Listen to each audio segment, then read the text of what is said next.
کہ وہ چاہتے ہیں کہ قرآن مجید کے وجود کو ختم کر دیا جائے، اور جو ممکن نہیں ہے۔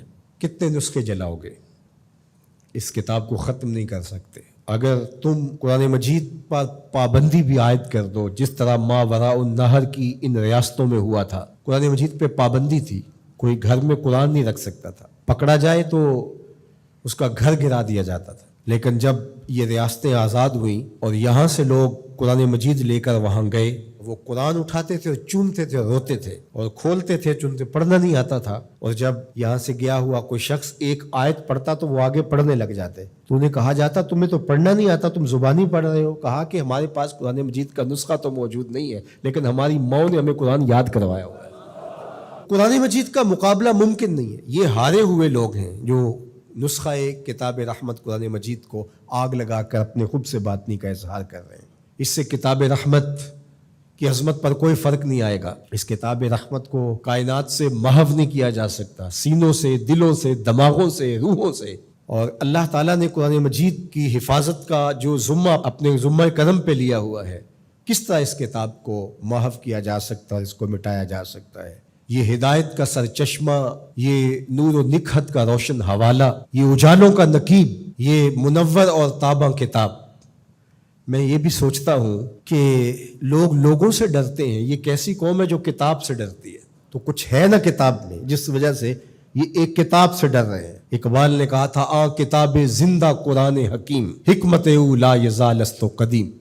یہ زندہ کتاب ہے۔ آپ اگر مجھے معافی دیں، یہ امت تو مردہ ہو سکتی ہے لیکن کتاب مردہ نہیں ہو سکتی۔ اس وقت امت مردہ ہے، مردہ زائن از بطون امہات۔ اقبال نے تو یہاں کہا تھا کہ آگے جو پیدا بھی ہو رہے ہیں وہ بھی مردہ پیدا ہو رہے ہیں ماؤں کے پیٹوں سے۔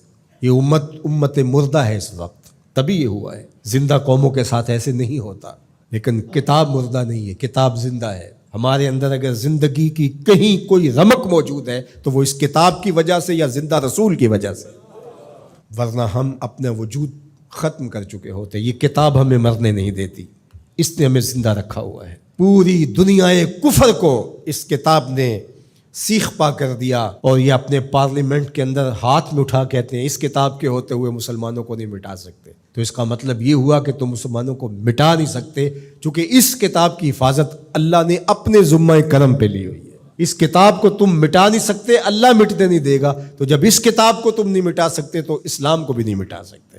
اسلام اپنی اصل شکل میں، صورت میں قیامت تک موجود رہے گا، اور موجود اس لیے رہے گا کہ اصلی شکل اور اصلی صورت میں قرآن موجود رہے گا۔ تو اس امت کو اس کتاب کو اپنے سینے سے جوڑ کر کے، اپنی روحوں میں اتار کر کے، اس کے احکام پر عمل پیرا ہو کر کے، اس کتاب کے ساتھ جڑ کر کے دشمن کو عملی جواب دینا ہوگا۔ یہ بات درست ہے کہ جس کے سینے میں ایمان کی معمولی سی رمق بھی موجود ہے، وہ اس واقعہ سے دل گرفتہ بھی ہے، دکھی بھی ہے اور بے چین بھی۔ 56-57 اسلامی ملکوں کے حکمران جن پر اولین ذمہ داری آتی ہے اس عمل پر بھرپور رد عمل دینے کی، وہ فرنگی روحوں کے بے حس ڈھانچے ہیں، سوائے اشک شوئی کے، سوائے رسمی بیانات کے۔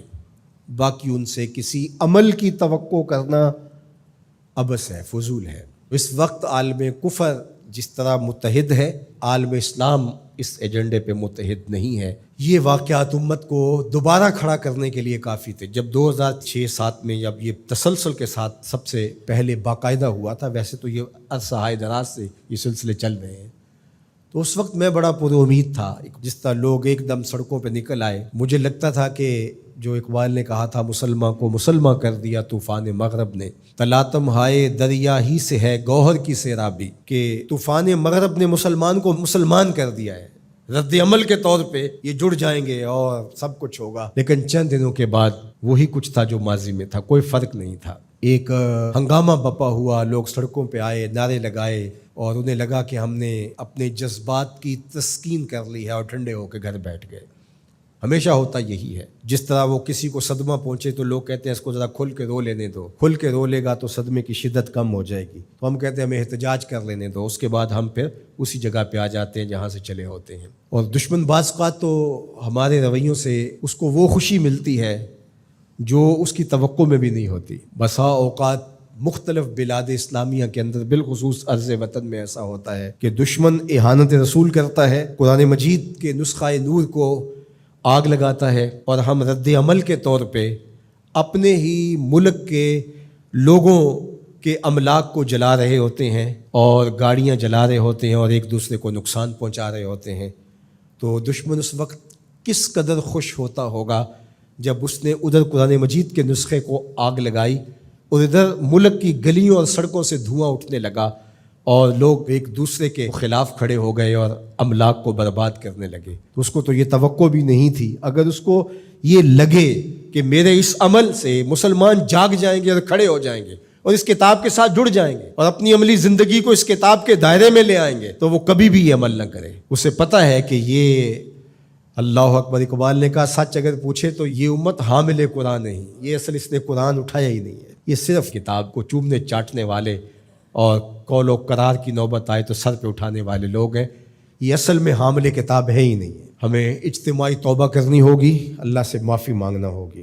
قومیں راتوں رات نہیں بنتی ہیں، راتوں رات برباد بھی نہیں ہوتی۔ قوموں کو عروج پاتے صدیاں لگتی ہیں اور قوموں کو زوال پذیر ہوتے بھی برسا برس لگتے ہیں۔ تو آج ہمیں عروج کے سفر کو تو شروع کرنا چاہیے اور ہمیں عملی طور پہ قرآن کے ساتھ جڑنا چاہیے۔